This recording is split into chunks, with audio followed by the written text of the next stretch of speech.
everybody, welcome to another week. We are still continuing with the corset series. Remember, this is a recap. I have already done some of this content before, but I just thought it would be nice to just add new perspectives to the content that I am creating currently.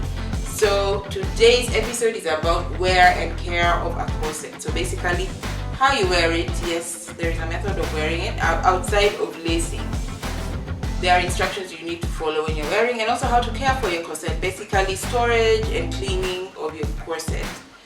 So I would like to welcome the new subscribers, because I know I have some new subscribers, and I also want to thank you all, new and old subscribers, for supporting the video I put last time, and also all my other videos, for continuing to watch them, and it really does encourage me to continue making more videos.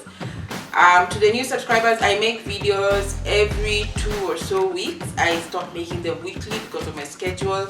Maybe I'll go back to weekly soon, but for now it's every other week, and I hope you just stay tuned to the channel. Please don't be discouraged if you don't get a video every week, but I do post as often as I can. So let's get into it.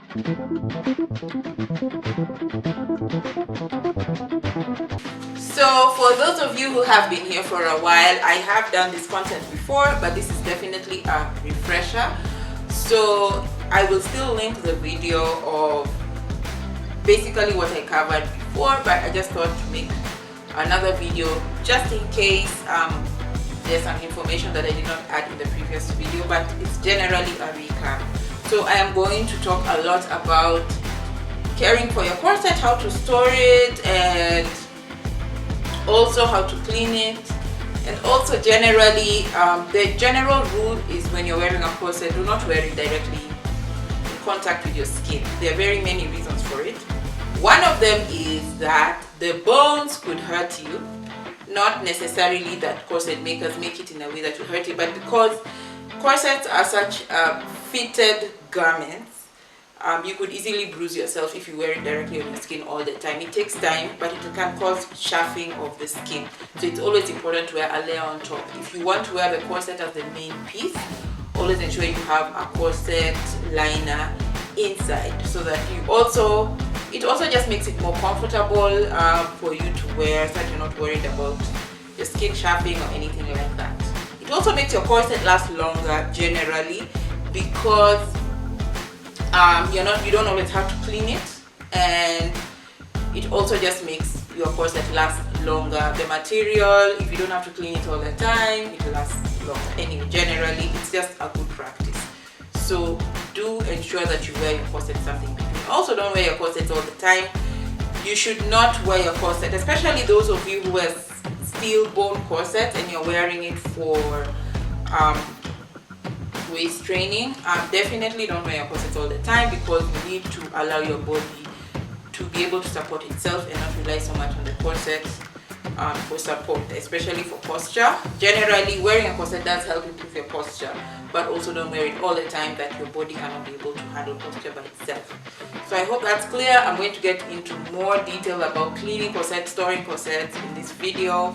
A lot of it will be footage and slides, so stay tuned and see you at the end. We will start with how to keep corsets clean. Wearing a layer is probably the easiest way to keep your corset clean for longer before you actually need to clean or wash it. You should always wear a camisole or a corset liner, or even just wear your corset on top of another outfit.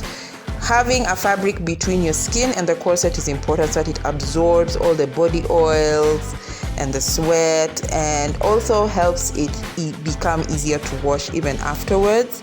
Especially if you're practicing waist training, this is definitely very important, because the friction between your skin and the corset is not an ideal situation, and you can definitely get hurt by bones, especially if they're made of steel, because of the friction.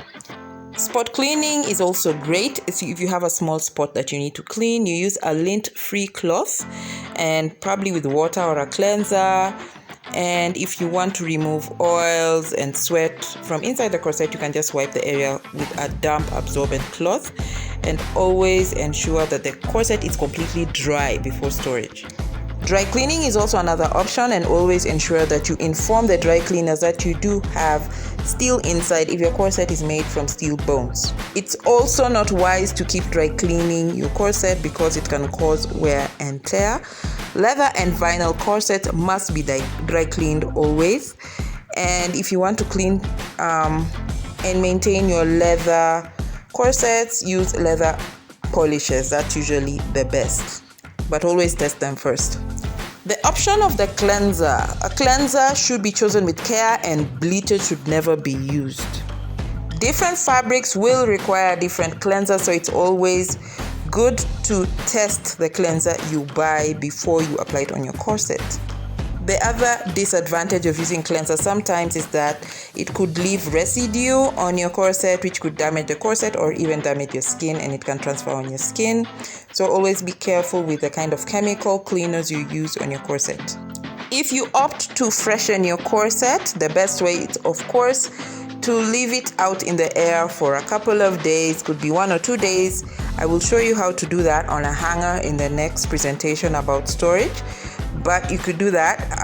Always make sure you store your corset in a place with significant amount of fresh air. Of course, if you decide to use a freshener, always ensure that you test it so that it doesn't damage your corset, and always spray it on the inside of the corset that is usually in contact with your skin, and ensure if it has chemicals, it doesn't damage your fabric and doesn't damage your skin. Then there is hand washing. Never use a washing machine to clean your corset because it will definitely damage the bones and damage the corset. So if you are intending to use water, do hand wash. And basically you need to ensure that the soap you're using does not have harsh chemicals and that the water is lukewarm or cold. Do not use hot water. Not all corsets can be hand washed. After the final rinse, ensure that you do not wring your corset.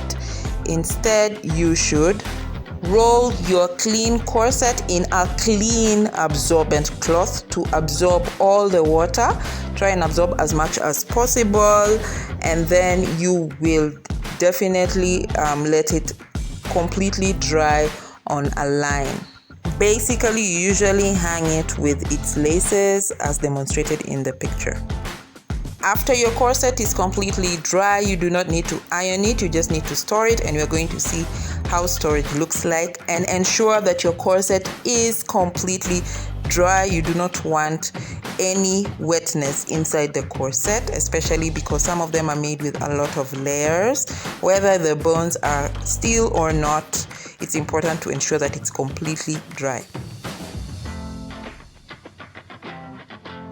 This is one method of how you can store your corset. Basically, you hang the corset horizontally by the laces. The reason you do this and not hang it vertically is because you want to maintain the shape of your bones, especially if you've already broken in your corset. This is how you would hang your corset to store it. This is also how you would hang it if you decided to wash your corset with water. You'd have to put it in a very aerated space and let it hang. If you have not cleaned your corset or you've been wearing it for a while, because you remember not to wear your corset in direct contact with your skin, you always have to wear something on top. But because you can do that and probably go on with your corset without washing it for a while, you aerate it like this so that it can keep fresh. So this is just one method of how you would store your corset. So here are more images of how to hang your corset on a hanger. As you can see for the diagrams you're seeing right now, the corsets are hung by the laces. This is easier if you have a zip or a basque as an opening for the front. If you don't have that, the other option is to hang it in this other picture where you hang it vertically but ensuring that the bones are still straight, but probably with a clip hanger that will make it much easier. Another way you can store your corset is by rolling it like I'm demonstrating in this video, and then you put it in a bag, preferably a cotton bag where it can get aerated, and then you can put it in a drawer. That's the simplest way, and I do provide bags for all the corsets I sell. You could also just use a mesh bag to store your corset like in the diagrams shown in the video, and you could also store your corset in a very clean drawer if you do not want to use hangers. This is another alternative for storing your corset, but always ensure that they are very clean and very dry if you choose this method. Thank you for reaching the end of this video. For those of you who are interested in purchasing my corsets, they definitely will be ready before December, hopefully.